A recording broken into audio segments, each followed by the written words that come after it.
Bonjour tout le monde et bienvenue pour une nouvelle vidéo.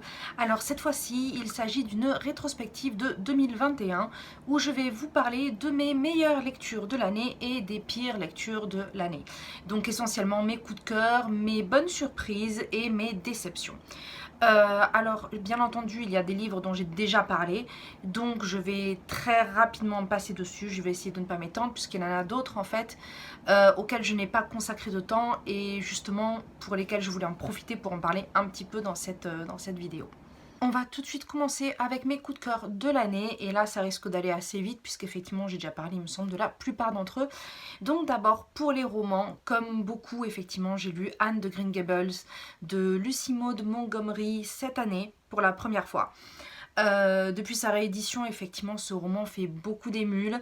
Je ne vais pas revenir sur l'histoire, elle est déjà bien suffisamment expliquée, autant sur les autres chaînes que sur la mienne. Il faut avouer que, comme pour tout le monde, l'histoire de cette petite orpheline m'a beaucoup touchée. C'est pas vraiment une histoire en fait qui est faite pour être compatissant ou triste ou ce type de choses, mais ce livre est juste un super agréable moment à passer. Tout y est mignon, attendrissant, c'est voilà, c'est vraiment un excellent roman. Ça, je pense qu'on peut tous le confirmer. Je l'ai offert à plusieurs personnes autour de moi, tout le monde en a exactement le même retour. Si, en plus, en tout cas pour les gens comme moi qui ont tendance à ne pas forcément avoir des livres très très gais dans leur bibliothèque, c'est typiquement le genre de livre qui vous met de bonne humeur. Voilà, qui vous met de bonne humeur, qui permet de faire une petite pause entre deux choses un petit peu plus lourdes. Celui-ci, je l'ai lu en français, alors je ne sais pas effectivement quelle est la qualité de la traduction, mais vu que je me suis régalée aussi sur cette version-là, ça n'a pas vraiment d'importance, voilà. Donc on verra bien si je lis en anglais ou en français pour la suite, mais au minimum, le deuxième tome est prévu pour 2022. Alors autre coup de cœur sur lequel je ne vais pas beaucoup m'attarder, il s'agit des tomes 5 et 6 des Rois Maudits. Donc cette saga historique qui se passe au Moyen-Âge sur la fin des Capétiens, dont j'avais déjà parlé aussi dans une autre vidéo. Et qui est absolument passionnante. Voilà, depuis le premier tome, je pense que même pour les gens qui ne sont pas forcément très accrochés à l'histoire ou même qui ne connaissent pas bien cette période, c'est suffisamment bien romancé, détaillé, expliqué et en même temps l'écriture est excellente parce que tout est vraiment très très vivant, c'est-à-dire que les dialogues, les personnages, les personnalités qu'on a dans ces livres, tout fait en sorte que tout contribue au fait d'avoir l'impression d'y être. Et c'est un régal, voilà. Alors comme Anne de Green Gables, c'est un livre que j'ai tendance à offrir autour de moi. Et celui-là aussi est presque systématique, enfin presque en fait je sais pas, mais je dirais systématiquement un succès. Puisqu'en général j'offre le premier ou les deux premiers tomes pour que la personne puisse commencer. Et systématiquement les personnes se jettent sur tous les tomes suivants, voilà.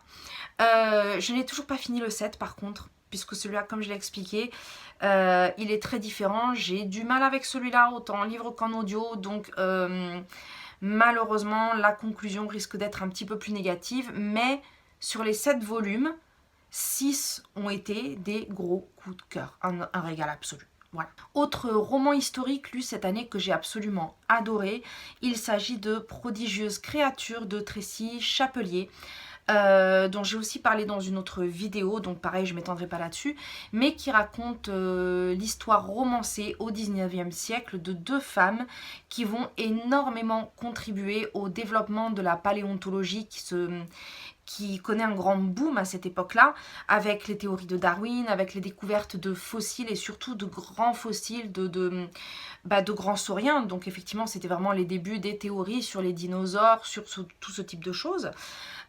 Et ces deux femmes en fait qui jusqu'à aujourd'hui sont très très peu connues, alors que certaines collections, certains dinosaures portent leur nom, en fait ont été remises un petit peu au goût du jour grâce à ce roman. On connaît très souvent les hommes qui ont contribué à ces découvertes, mais pas ces deux femmes. Et pourtant, elles ont eu une vie exceptionnelle, un destin exceptionnel. Et ce livre était un vrai régal. Très bien écrit, bien entendu, parce que quelle que soit l'histoire, même si l'histoire est bonne, si l'écriture ne l'est pas, malheureusement, ça ne suit pas. Donc là, tout y était très très bon. J'ai beaucoup aimé suivre le destin de ces deux femmes.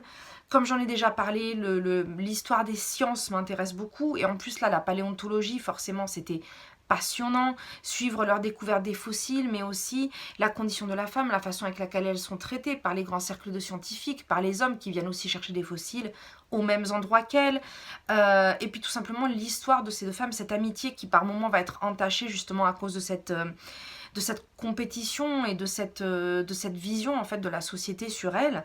Voilà, sincèrement c'est un roman historique et comme tout bon roman historique, non seulement a une histoire centrale, mais permet aussi de développer des thématiques de la société, des thématiques qui d'une certaine façon nous touchent encore aujourd'hui, parce que justement elles ont été réglées, on a besoin de comprendre comment est-ce qu'on peut avoir les avantages qu'on a aujourd'hui, ou alors au contraire de voir qu'il y a des choses qui sont encore là, malgré le temps qui est passé. Voilà, en tout cas, j'ai découvert cette autrice avec ça. Je sais qu'elle a écrit d'autres livres historiques, entre autres son plus connu, je crois que c'est La jeune fille à la perle, qui tourne autour de la vie du peintre Vermeer.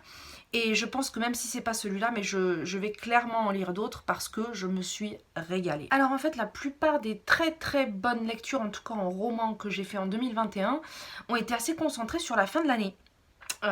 Très étonnamment, enfin étonnamment en même temps on choisit pas vraiment, mais c'est vrai que sur les 2 derniers mois de 2021, je ne suis tombée que sur des super bouquins.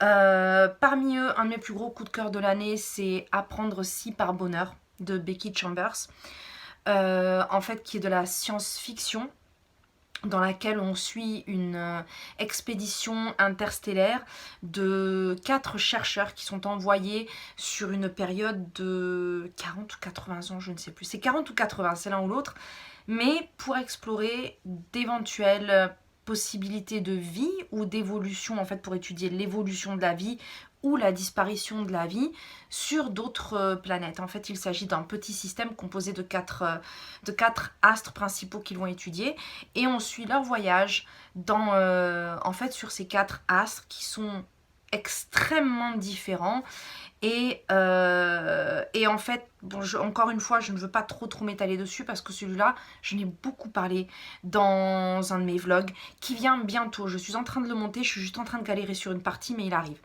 L'une des choses vraiment qui m'a passionnée dans ce livre, c'est bien entendu en dehors du voyage interstellaire, parce que ça, bon, forcément quand on aime la SF, on aime bien ce genre de choses, mais c'est le côté étude, le côté découverte, à quel point elle a respecté l'esprit scientifique dans le sens où c'est la découverte, pour le plaisir de connaître, d'apprendre, de comprendre, et que c'est ça en fait qui nous permet d'avancer.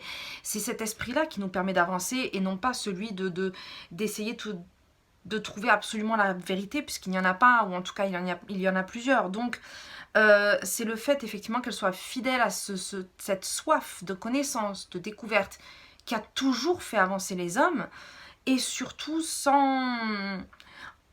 avec nos connaissances d'aujourd'hui qui nous permettent aussi de réaliser qu'il faut faire très attention, que tout ce qu'on fait a des conséquences et qu'il faut bien réfléchir, même quand on étudie, à ne pas détériorer, détruire ou modifier en fait tout ce avec quoi on rentre en contact. Voilà, c'est un petit peu difficile à expliquer comme ça, mais je l'explique beaucoup plus en détail sur d'autres vidéos. Voilà.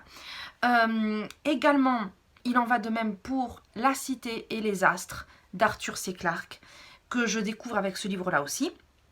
J'ai découvert beaucoup d'auteurs en fait ces derniers temps. Et alors pareil, La Cité et les Astres, méga coup de cœur.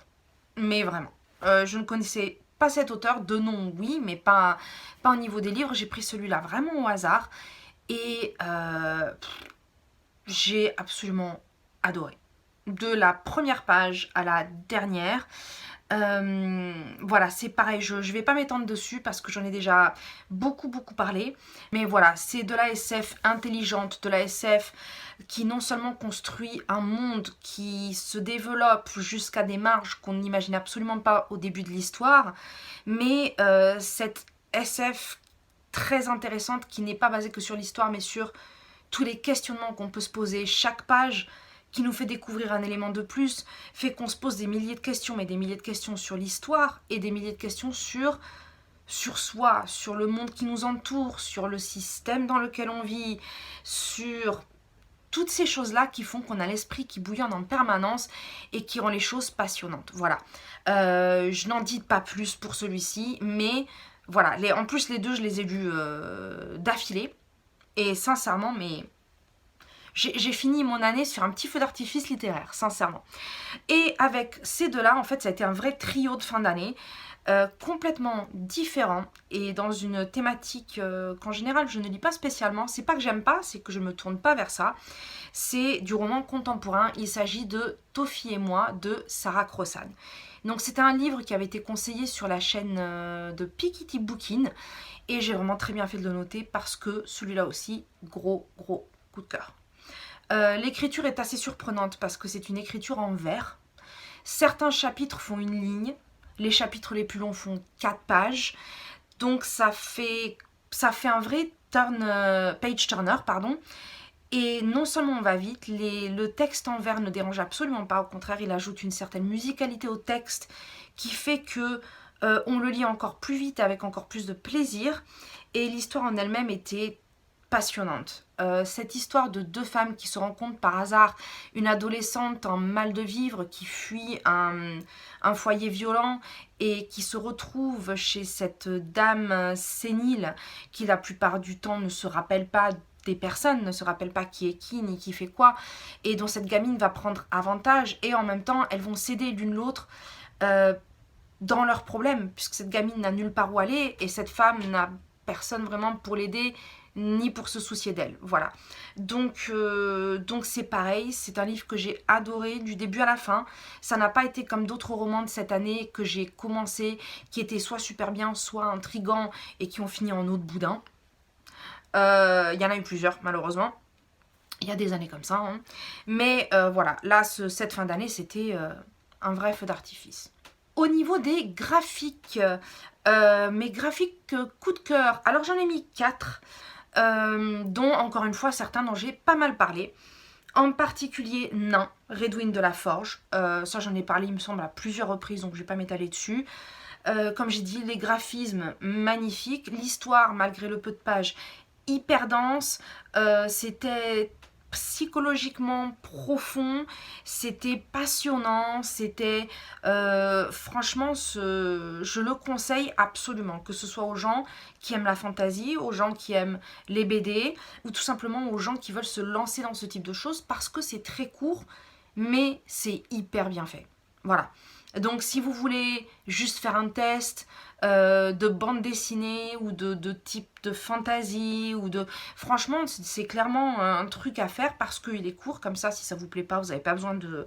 Mais il est visuellement beau, l'histoire est intéressante et si ça vous plaît, il y a plein de tomes encore après, voilà. Il y a aussi... alors cette année, j'ai lu le 4e volume de Ma vie avec Alexandra David-Néel, je me rappelle plus l'auteur mais je vous le mettrai. J'avais déjà lu les 3 premiers tomes de cette biographie l'année dernière. Voilà, donc c'est une biographie sous forme graphique. Elle est magnifique. Voilà. Alors, la vie d'Alexandra David-Néel, pour ceux qui ne la connaîtraient pas, elle est encore considérée comme l'une des plus grandes exploratrices de notre temps. En particulier, déjà parce que c'était une femme, parce que ça a été aussi la première occidentale à mettre le pied à Lhasa, au Tibet. Et elle a passé des années à voyager entre l'Inde, le Tibet en particulier, la Chine, l'Asie en général. Et c'est quand même une femme qui a quand même traversé l'Himalaya à pied, sous toutes sortes de conditions, dans le seul but de s'initier au bouddhisme, à toutes les branches du bouddhisme, qui est quelque chose qui l'a profondément touchée, qu'elle a voulu mieux connaître, et son périple en soi est un vrai voyage, une vraie transformation spirituelle. On n'a pas besoin du tout d'être dans ce genre de, j'allais dire dans ce genre de délire, façon de parler, hein, mais d'être dans ce genre de croyance pour apprécier son histoire. C'est passionnant. Si on aime les voyages, si on est intrigué par l'Asie, si on est un tant soit peu intéressé par la culture en règle générale, c'est absolument passionnant. C'est super bien raconté. Ça a été raconté en fait par la dame qui s'est occupée d'elle sur les dernières années de sa vie et qui est aujourd'hui la directrice de son musée, qui est en fait dans la maison d'Alexandra David-Néel, et qui effectivement a eu toute la confiance de cette femme et qui a amené ses cendres jusqu'en Inde. En fait, elle a Elle a accompagné toutes ses dernières volontés, elle a fait tout ce que cette dame voulait et elle nous a permis aussi d'avoir accès à toutes ses recherches, à toutes les choses qu'elle n'avait pas publiées. Elle est très très bien faite. Il y a des biographies, bon bah ça après c'est comme tout, hein. Il y a des fois l'interprétation n'accroche pas forcément. Moi celle-là sincèrement elle est magnifique. Voilà, elle m'a beaucoup touchée. J'ai même eu ma petite larmichette une fois de temps en temps. Franchement non elle est absolument géniale. Toujours dans les graphiques, j'ai aussi mis un Astérix parce que ça faisait très longtemps que j'avais pas lu d'Astérix. Les 2 derniers que j'ai lus, c'était parmi les récents qu'ils ont sortis. Il y avait Astérix chez les Pictes et Astérix, je sais plus quoi, bref. J'étais super fan d'Astérix quand j'étais gamine et quand j'étais ado. Et après, j'ai un petit peu lâché. Et ces dernières années, quand j'ai voulu en relire, donc je suis tombée sur les récents. Et bah, sincèrement, alors les dessins, identique à ce qu'on avait il y a des années, mais par contre les histoires, c'est pourtant il y avait des jeux de mots, il y avait des, mais je sais pas, ça avait pas fait mouche. Et je me suis dit bah c'est peut-être aussi parce qu'en prenant de l'âge j'ai plus le même humour ou je suis plus sensible aux mêmes choses. Et puis cette année j'ai voulu quand même essayer et je me suis dit bah je vais reprendre un très ancien. Et comme ça, je pourrais voir si oui ou non, c'est le type d'histoire en fait qui me convient plus, ou en fait si c'est les nouveaux écrivains, les nouveaux scénaristes plutôt, qui ne me conviennent pas. Bah écoutez, bah voilà, c'est les nouveaux scénaristes, hein, tout simplement. Je me suis fondue la poire pendant toute la BD. J'ai retrouvé l'humour justement super caustique, les jeux de mots, les blagues à 2 balles que j'adorais quand j'étais ado et quand j'étais gamine. Et ouais. Et ça m'a fait toujours le même effet. Donc je pense que ce sont juste les récents qui ne fonctionnent plus avec moi. Voilà. Et également Peau d'homme d'Hubert. Ça dont j'ai parlé aussi, il me semble, il n'y a pas longtemps. J'ai vraiment une mémoire de poisson rouge par moment. Il y a des choses, je me dis, mais je sais que j'en ai parlé, mais je sais plus où. Faudra que je creuse un petit peu. Et Peau d'homme, pareil, ça a été un gros coup de cœur. Donc on se retrouve dans cette histoire, je me rappelle plus exactement du nom de l'héroïne, mais ça s'appelle Peau d'homme en fait tout simplement parce qu'elle appartient à une famille dont les femmes de génération en génération se transmettent un secret. Elles ont une malle avec ce qu'on appelle une peau d'homme qui est en fait littéralement une peau d'homme qui peut servir de costume, c'est-à-dire qu'elles peuvent l'enfiler et elles deviennent un homme et on n'y voit que du feu, voilà. Et elles s'en servent bien entendu pour tout et n'importe quoi, donc selon la personnalité de chacune, elles peuvent s'en servir pour beaucoup de choses. Et effectivement, à une époque qui ressemble à notre Moyen-Âge, c'est plutôt amusant de se dire qu'à partir du moment où elles s'habillent comme ça, elles peuvent tout se permettre. Elles ont toutes les libertés possibles et imaginables. Et du coup, de revenir à leur vie de femme, c'est vraiment très compliqué. C'est très compliqué parce qu'il faut de nouveau se brider et s'interdire plein de choses. Voilà. Donc notre héroïne est promise à un homme qu'elle ne connaît pas plus que ça et qui en fait a envie d'en savoir plus sur lui, d'en savoir plus sur cette personne. Elle veut connaître la personne qu'elle va épouser. Elle n'a rien contre ça, mais elle ne veut pas épouser un inconnu tout simplement. Et elle va avoir cette idée d'enfiler ce costume pour en fait essayer de le connaître, pouvoir aller dans une taverne, discuter avec lui, essayer un petit peu de connaître le personnage, de savoir qui va être son futur mari. Sauf que son futur mari est homosexuel et qu'ils vont tomber amoureux l'un de l'autre alors qu'elle, elle sera dans son costume d'homme. Voilà. Donc je vous laisse imaginer tout ce que ça implique. C'est une histoire qui touche à beaucoup de sujets, que ce soit les sujets LGBT, féministes, historiques, religion, tout vraiment, et de façon, je trouve, pas forcément subtile, mais je sais pas si c'était le but, mais de façon très intelligente. Ça mélange tout ça et en même temps, on suit l'histoire, on comprend beaucoup de choses parce qu'on se sent concerné par beaucoup de points. Et moi personnellement, je l'ai adoré. Alors il me semble qu'il y en a qui ont un petit peu de mal avec ça justement parce que on a l'impression qu'il y a trop de thèmes abordés, mais au contraire, non, moi j'ai trouvé que ça rentrait très bien dans l'histoire. Donc aucun problème, un régal pour moi. Alors maintenant, je vais plutôt parler des bonnes surprises. Alors en quoi bonne surprise parce qu'il y a des livres en fait qui font un petit peu peur, ou en tout cas où on s'attend à une chose et on se retrouve avec une autre. Et en tête, il y en a peut-être 2 en fait. Mais on va dire en tête, il y avait Dune de Frank Herbert. Alors Dune, je l'ai vraiment beaucoup aimé. Ça n'a pas été jusqu'au coup de cœur par contre, mais je l'ai vraiment adoré parce que j'ai adoré la construction du monde, le fonctionnement, surtout le fonctionnement du peuple Fremen, de la nature sur cette planète hostile, tout ce système-là. Vraiment, j'ai trouvé ça absolument passionnant. Les intrigues politiques un petit peu plus difficiles mais elles m'ont pas déplu non plus, puisqu'elles ont un sens dans l'histoire. Donc même si à un moment donné ça s'attarde un petit peu dessus, mais effectivement c'est ce qui permet de développer la suite. Voilà. Donc pour moi c'était une très bonne surprise, d'autant plus que j'avais déjà lu ce bouquin quand j'avais 10 ans. Et j'en gardais un très très mauvais souvenir. Et du coup, c'était vraiment un livre que je pensais absolument jamais relire. Voilà. J'avais des images qui me restaient ancrées en tête, qui m'avaient un petit peu marqué, qui m'avaient un petit peu traumatisée. Et à côté de ça, pourtant, j'avais rien compris à l'histoire. C'était vraiment juste des images que j'ai retrouvées là en lisant. Mais la différence, c'est que maintenant, je comprends ce que je lis, je sais de quoi il est question. Certains détails qu'on ne comprend pas forcément à 10 ans, on les comprend maintenant. Donc bon, c'est clairement pas un livre pour gamins. Hein, faut pas, je vous fais pas l'affront de revenir sur l'histoire parce qu'on a tellement entendu parler de Dune cette année, entre les livres et les films. Mais par contre, je l'ai lu parce que, pourtant même déjà l'année dernière, je me disais déjà non, je lirai pas ce bouquin, mais parce que sur la chaîne de Cornelius, il a décidé de faire une lecture commune.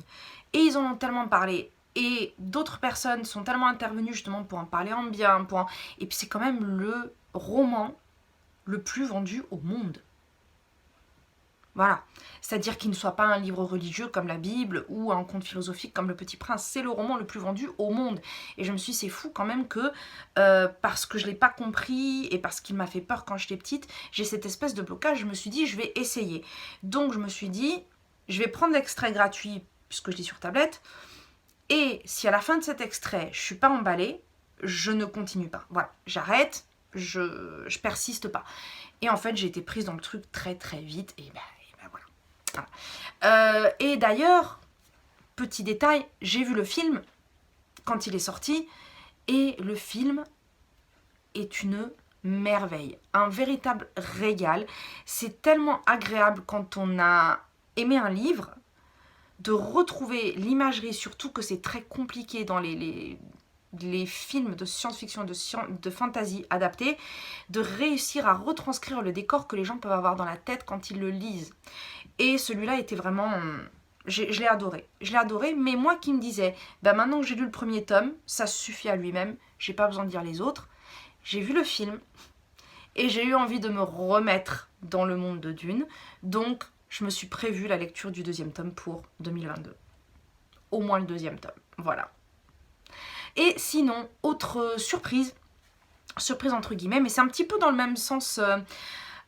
c'est Dracula de Bram Stoker. Dracula de Bram Stoker est très très bien. Alors j'en avais très peur parce que livre du 19e siècle, beaucoup de gens en disent que le texte a beaucoup vieilli, que c'est un petit peu lourdingue à lire, et puis je suis très fan du film de Coppola. Et j'ai souvent vu aussi que justement Coppola avait changé pas mal de choses de l'histoire, bref, tout ça pour dire... ça me faisait peur de le lire et je me suis régalée. Voilà. C'est pareil, Dracula, je vous raconte pas l'histoire. Hein. Entre le Coppola et le livre, très très peu de différence. Toute ma lecture, j'ai eu l'impression d'avoir la bande originale du film en fond. Je revoyais les décors, je revoyais les acteurs. Enfin, c'est vraiment... je sais pas, j'imagine que c'est une question de goût. Mais l'écriture, tout ça, pour moi, c'est passé comme une lettre à la poste.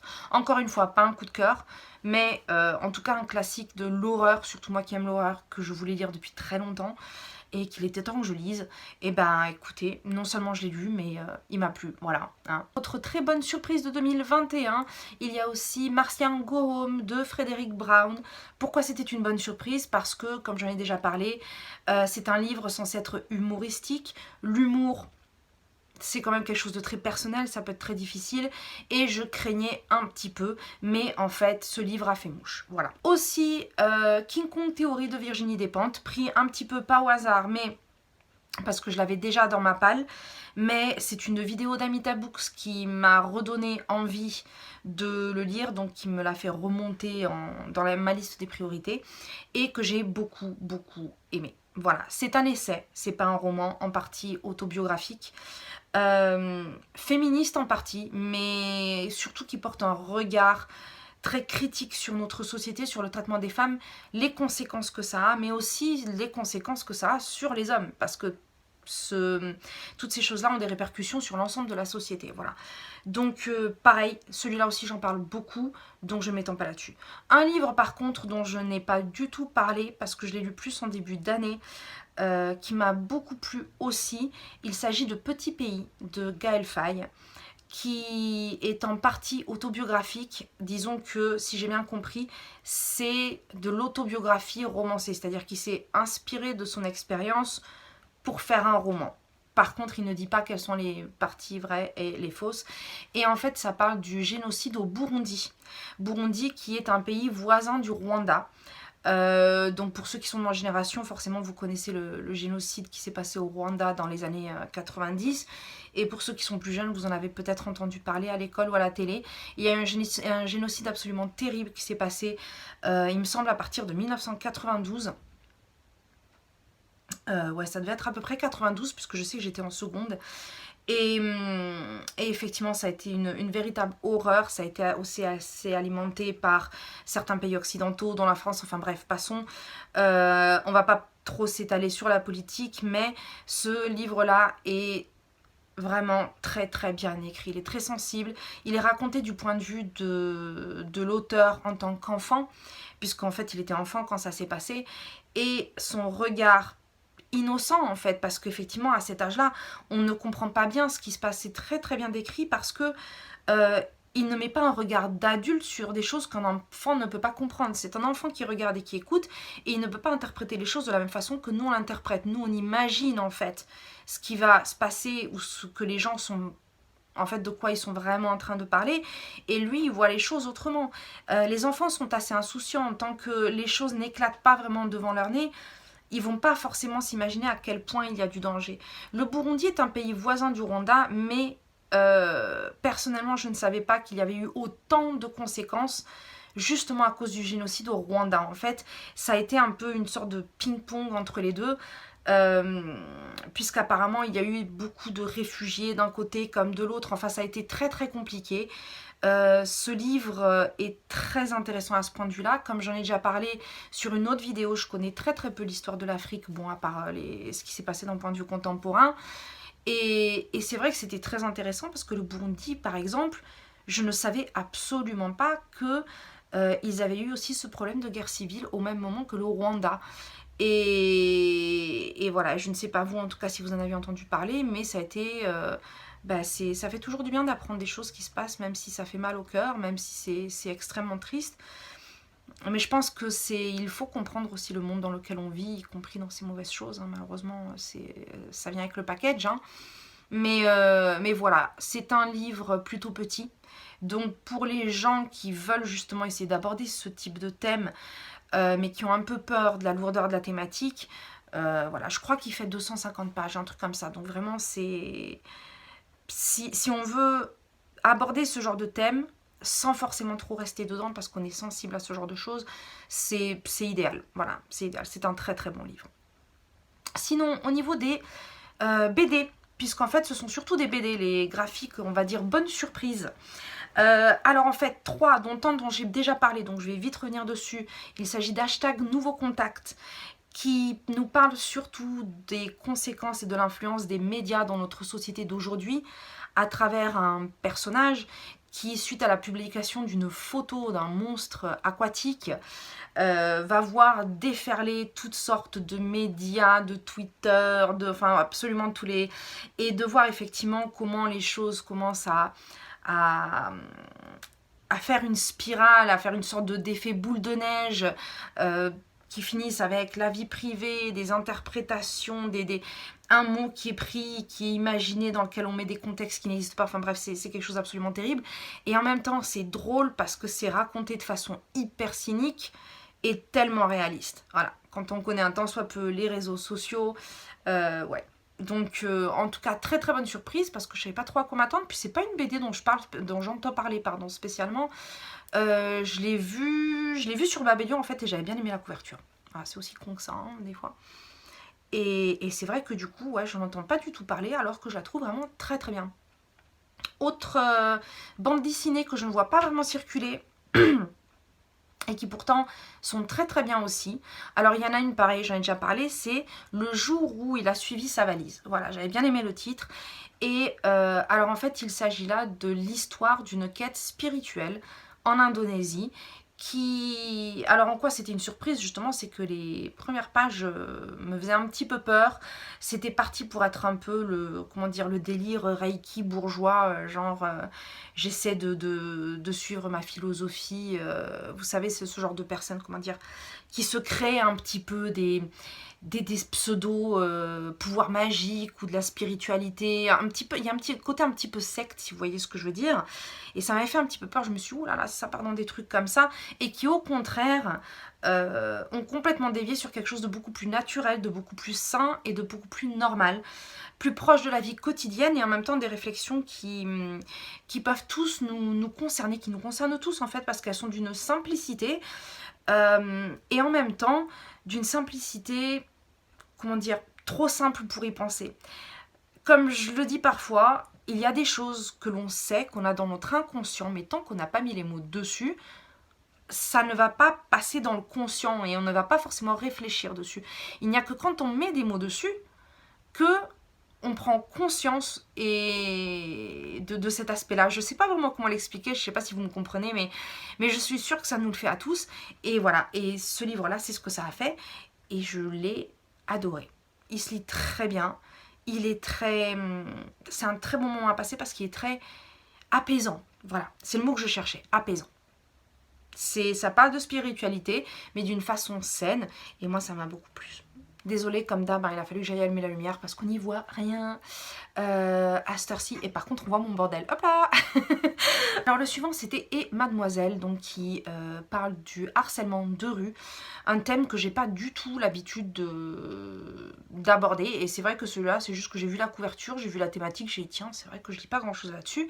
J'avais un petit peu peur du côté BD, caricature, exagérée, qui risquerait en fait de tourner le sujet en dérision, mais dans le sens où ça ne serait pas crédible. Je pense que, en tout cas, pas pour les personnes forcément qui vivent dans les petites villes, mais pour les personnes qui ont vécu dans les grandes villes, je pense qu'on sait tous ce que c'est que le harcèlement de rue, enfin, tous et toutes. Et très sincèrement, c'était une très très bonne BD. Drôle, mais presque triste du fait qu'elle soit drôle. Parce qu'on se reconnaît dans tellement de gags que c'est ça, c'est que justement c'est super drôle parce que c'est très facile de s'identifier ou de connaître quelqu'un à qui quasiment tous les gags sont arrivés quoi. Et de se dire mais c'est ça qui est triste en fait, c'est de se dire mais on en rigole parce que c'est tellement familier et ça prouve à quel point c'est trop courant. C'est trop courant et tellement de personnes pensent que beaucoup de ces situations, c'est ah ben c'est pas bien grave non plus, hein, c'est pas la fin du monde. Sauf que cumuler plusieurs fois par jour, tous les jours, pendant des mois, pendant des années, y a des gens qui ne réalisent vraiment pas la lourdeur de ce que c'est. Et c'est bien pour ça qu'il y a tellement de nanas qui finissent par se cacher, par s'habiller n'importe comment, parce qu'on finit par ne plus oser rien faire, oser... Ça, j'avoue, c'est quelque chose dont je suis bien contente d'être un minimum débarrassée. Je dis bien un minimum parce que on s'en débarrasse jamais complètement, mais... Et surtout, ce que j'ai beaucoup, beaucoup aimé, c'est que malgré l'humour, d'ailleurs, pas mal de répliques aussi, d'idées de répliques à retourner contre l'agresseur qui était franchement très, très bonne. Mais c'est vrai que ce que j'ai aimé aussi, c'est le dossier à la fin de la bande dessinée. Ce qui fait que ce soit homme ou femme, il y a toutes les informations nécessaires en cas d'agression, les chiffres réels, enfin réels. C'est jamais vraiment réel puisqu'il y a toujours des gens qui ne dénoncent pas, mais les proportions, tous les articles de loi qui précise justement ce qu'on a le droit et pas le droit de faire. Et les choses sont bien écrites noir sur blanc. Il est très très clair qu'il y a des choses qu'on n'a légalement pas le droit de faire. Et que les gens passent en disant oui, oh, c'est pas grave. Et je trouve justement que c'est une très très bonne piqûre de rappel. Ça a été très bien foutu. Donc clairement, pour ceux que le sujet intéresse, mais aussi je pense que ça serait peut-être à offrir à certaines personnes dans votre entourage, des mâles essentiellement, surtout si ils ont tendance à prendre le sujet à la légère. Voilà. Une fille, bah forcément, parce que je pense que les 3/4, elles connaissent quasiment toutes les situations, et c'est, comme j'ai dit, ça ne peut être que drôle, parce que justement, on reconnaît tellement de choses, c'est... Voilà. Mais ouais, pareil, celle-là, je n'en ai pas entendu parler du tout. Là, on va attaquer les déceptions. Alors, j'appelle pas ça ni coup de gueule ni mauvaise lecture, mais déception, parce que déception, ça veut dire que je m'attendais à mieux. Parce que dedans, j'ai mis des livres qui ne sont pas forcément mauvais, mais où je suis sortie en me disant, bref, c'était pas une mauvaise lecture, mais vraiment, je m'attendais à mieux. En tête, The Walking Dead, le comics. Ça, c'est pareil, j'en ai parlé. Grosse déception parce que c'est, et malgré ce que j'ai dit sur la série, le milieu, l'univers est quelque chose que j'adore parce que avant la série télé, les zombies, c'était vraiment l'une des thématiques de l'horreur, mais alors qui m'intéressait absolument pas. Le gore pour le gore, ça m'intéresse pas, et les zombies sont très concernés par ça. Les monstres, ça me fait pas peur. Moi, ce qui me fait peur, c'est plus les trucs psychologiques, les trucs qu'on voit pas. Par contre, tu me montres un machin qui arrive comme ça, bon, ça me traumatise pas des masses. Et c'est vrai, du coup, ça m'avait jamais attiré. Et ce que j'ai adoré dans cette série, c'est que j'ai été prise dans l'histoire parce que c'est tout le côté psychologique. Et ils ont développé beaucoup d'autres choses, justement. Le zombie n'est qu'un outil. Mais en fait, ça a ouvert tellement d'autres horizons, et c'est là en fait que j'ai commencé à m'intéresser à la thématique. Bref, tout ça pour dire que, comme je l'ai déjà expliqué plusieurs fois, la série, pour moi, là, ces derniers temps, elle est partie en eau de boudin aussi. Et j'ai décidé de lire le comics parce que je veux quand même connaître la fin de l'histoire. Sauf que le comics, sans être mauvais, parce que pour l'instant, je le trouve bien. Pas mauvais, pas génial, juste bien. Le problème, c'est que comme pour beaucoup, souvent, les lectures sont bien meilleures que les adaptations. Et donc, je m'attendais à quelque chose de mieux. Non seulement je m'attendais à quelque chose de mieux, mais je ne m'attendais pas au sexisme qu'il y a dans cette BD.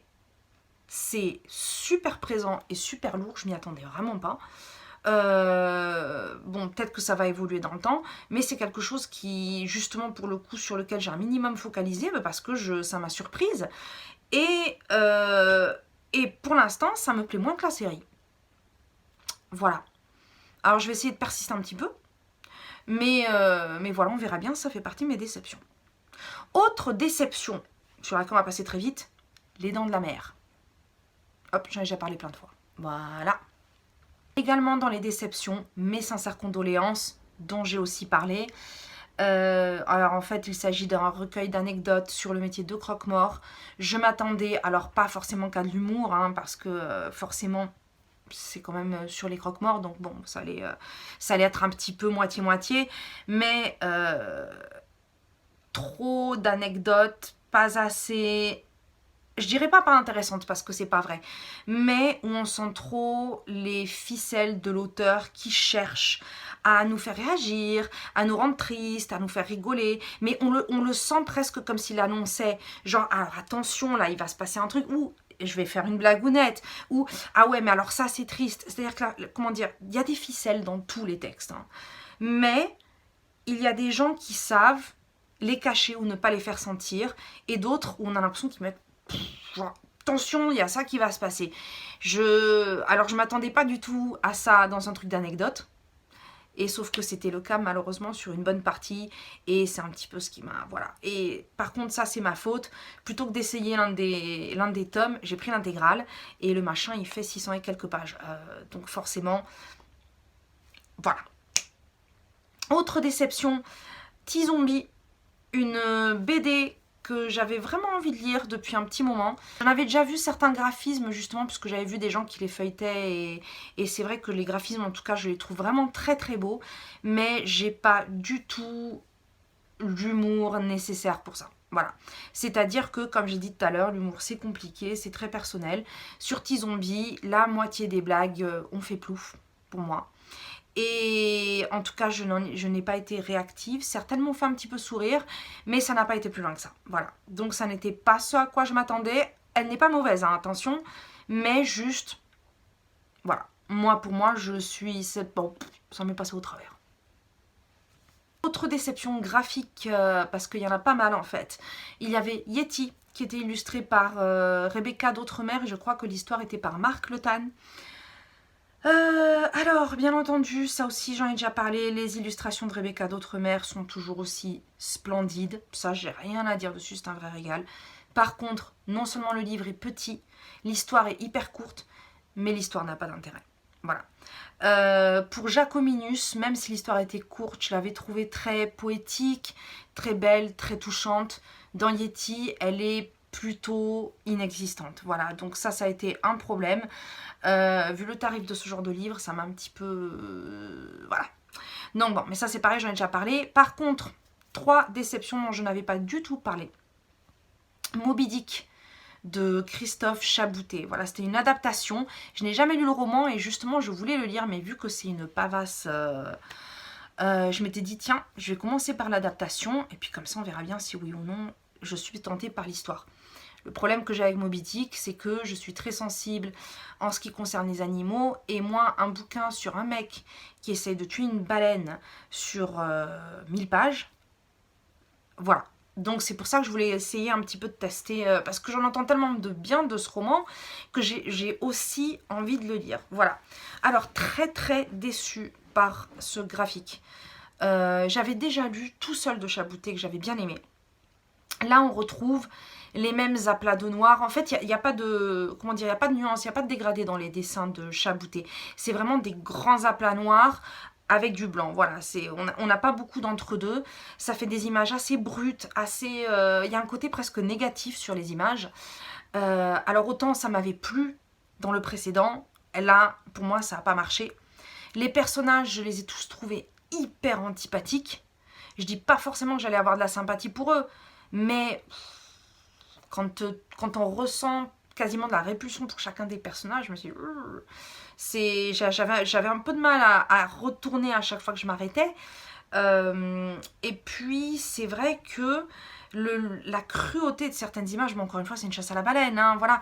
Mais il y a certains passages, j'ai eu du mal, j'ai vraiment eu du mal à encaisser. Alors, étrangement, c'est aussi ce qui m'a permis de voir pas mal de commentaires qui disaient que contrairement à l'original qui avait beaucoup d'humour, celui-ci était très sombre. Et étrangement, ça m'a motivée à lire le roman de Moby Dick. Voilà. Donc je pense que incessamment sous peu, je l'ai trouvé en audio. Donc incessamment sous peu, je pense que je vais l'écouter. Par contre, c'est combien? C'est 20 et quelques heures. Hein. Mais oui. Alors, j'avais peur de le lire avant. J'ai lu l'adaptation, ça m'a pas plu. Et donc, ça m'a donné envie de lire le bouquin. Cherchez pas la logique. Voilà. Autre déception 2021, assez cuisante parce que j'en attendais beaucoup, c'est Radium Girls de Si. J'en ai entendu beaucoup de bien. Mais alors, pour moi, raté absolu. Les dessins, j'ai eu beaucoup de mal parce que si au début je les trouvais jolis et originaux, bah en lisant l'histoire, je me suis rendu compte que ça créait une énorme confusion. Je ne voyais absolument pas la différence entre les personnages, ce qui fait que je ne savais pas qui était qui. J'ai été perdue, j'ai trouvé que l'histoire était un petit peu sans queue ni tête. On sautait un petit peu d'une scène à l'autre, d'un épisode à l'autre. Je trouve qu'on n'en découvrait pas beaucoup en fait sur ces femmes-là. Jusqu'à la dernière page, je crois, où il y a aussi un petit dossier qui raconte. Mais à ce stade-là, en fait, ça ne m'intéressait plus du tout. Donc, pour moi, j'avoue, c'est énorme déception. Parce que, alors, celui-là, par contre, j'étais vraiment super motivée. J'avais très envie de le lire. Il m'avait été très bien vendu. Mais voilà, bah, on ne peut pas tout aimer, hein, c'est comme ça. Après, attention, hein, quand je dis que je n'aime pas tel ou tel livre, vous ne m'entendrez jamais dire que je le déconseille ou qu'il ne faut pas le lire. On a tous des goûts différents. Et justement, il faut qu'on se fasse sa propre idée. Donc ça, par contre, vous m'entendrez jamais dire « Ah non, mais ce bouquin, il est nul, ne le lisez pas. Hein. Attention, c'est pas du tout ce que je suis en train de dire. » Voilà. Mais celui-là, il n'a pas du tout marché pour moi. Et autre déception, et alors elle aussi, ça aussi, ça m'a un petit peu énervée parce que c'est Joe Joe la Pitard. C'est quoi une pitard? Bref, Joe la pirate de Hubert. Parce que pour l'instant, tout ce que j'ai lu de Hubert, je suis absolument fan, j'adore. Et alors, j'allais dans celui-là, avec des petits papillons, à me dire, ouh là là, je vais encore lire un super truc. Bah voilà, c'est pareil. Alors, Joe la pirate, c'est aussi une histoire vraie, même si elle est romancée. C'est une biographie libre de Marion Carstairs. Marion Carstairs quelque chose. Carstairs quelque chose. C'est une femme qui, au début du siècle, en fait, a fait des choses exceptionnelles comparé à ce qui était autorisé aux femmes à l'époque. Elle a participé, entre autres, à des courses de bateaux. D'ailleurs, elle a battu plusieurs records. Elle a été, je crois, la première femme à avoir fondé une compagnie de taxi où toutes les conductrices étaient des femmes. Elle a fait vraiment beaucoup de choses, justement, on pourrait se dire, pour la condition féminine. Sauf que le personnage est antipathique au possible. Tout ce qu'elle fait, on voit bien que elle le fait juste parce que elle a envie et puis point, mais que ça n'entre absolument pas dans la considération ni des autres, ni de le fait que ça aide ou pas. Elle s'en fout. Non seulement elle s'en fout, mais si ça ne sert pas à sa personne, ça ne l'intéresse pas. Parmi les autres choses qu'elle a faites, elle a aussi, parce que c'était quelqu'un qui avait beaucoup d'argent, hein, et effectivement aussi, bah, en gagnant des courses, etc., bon, bah, elle n'était pas sur la paille. Hein. Elle a acheté une île dans les Caraïbes.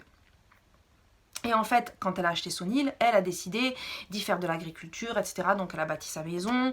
D'après elle, elle a eu plus de 120 maîtresses. Hein. C'était une femme aussi qui s'habillait en homme. Apparemment, ça a été la maîtresse de Marlène Dietrich, entre autres, et d'autres femmes connues de l'époque.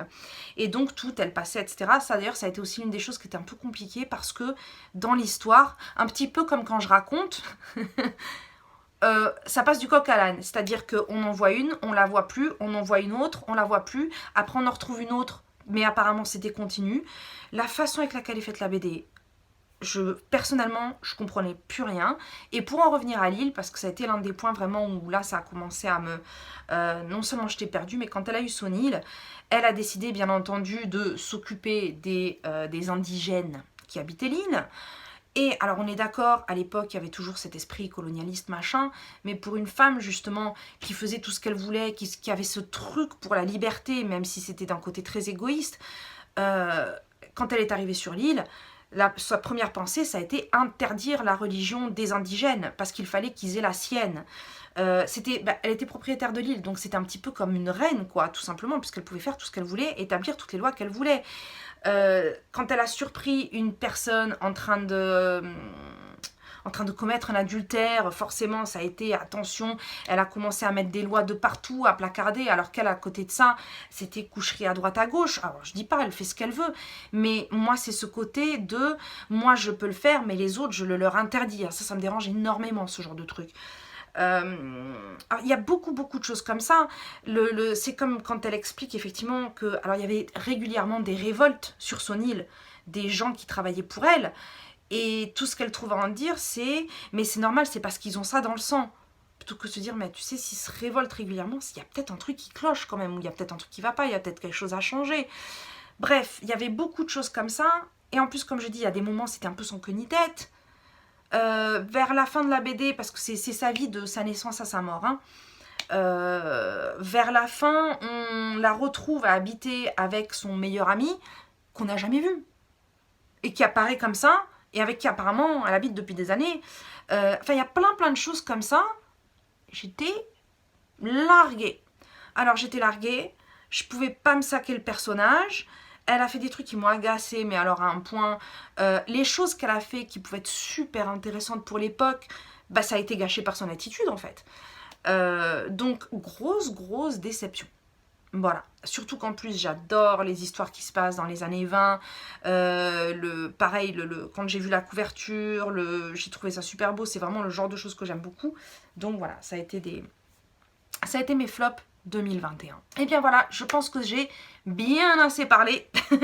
Je voulais en profiter justement avec cette vidéo pour juste dire ceux pour lesquels j'avais vraiment eu un coup de cœur, parce que je sais pas vraiment si quand j'en ai parlé je l'ai exprimé dans ce sens-là, mais aussi pour revenir sur certains livres que je n'ai pas eu l'occasion de présenter dans mes vidéos, puisque j'ai recommencé à faire des vidéos qu'à partir de cet automne, donc forcément il y a des choses qui étaient un petit peu parties à la trappe. Alors j'espère surtout que ça vous a plu, que ça vous aura donné des idées, que si vous avez des idées, vous allez les partager comme d'habitude. Et puis sur ce, je vous souhaite une excellente année littéraire pour 2022. Voilà, bye bye!